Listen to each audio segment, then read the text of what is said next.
Okay, this is the last video of showing how to make a bug vac out of a Ryobi cordless vacuum, hand vacuum.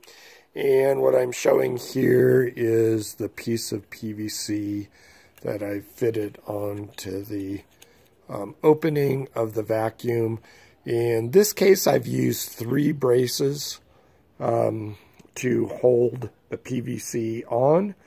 And I've actually only put 2 sets of screws in these 2 top ones.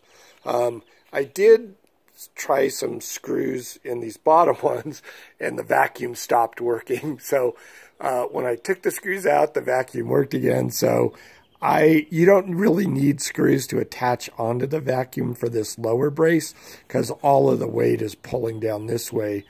You definitely need screws on this side, but these don't affect the functioning of the vacuum. When I drilled holes into this vacuum here and here, it was airspace, so that's not critical. But here I've only put screws onto the PVC part. You don't need it to put holes in there. And I'm not really very good at building things. I'm pretty sloppy. But if I can do this, anybody can do this. So I finished it off just by putting caulking around the base to make a nice seal. Even that, it's not that critical. I don't think it really affects the vacuum part of it, but it helps. Anyway, so this is the end piece, and it fits on top of the extension tube.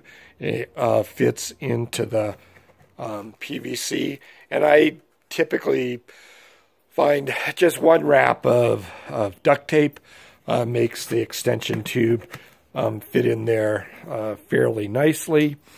And then over here we've got the collection tube with the gauze at one end held together by the orange cap. It fits in there. That middle piece prevents the collection tube from falling down into the extension tube.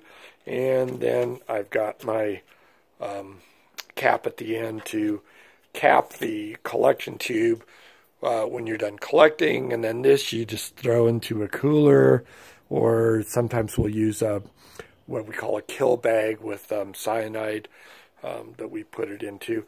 And these are really nice. I like the design of these tubes because you can put a plant in there just to remind you of what plant species you collected off of. You can put labels in there, and it's large enough that it's unlikely that the pollinator will get out. So even though this is a little bit of a different design than the original vac, I like it, and I like the new Ryobi design. The vacuum itself seems like it's about the same strength as the previous old model. So the good thing is it's at least as strong as the old vac. It might actually be a little bit stronger. So that's it for how to build a bug vac for collecting pollinators.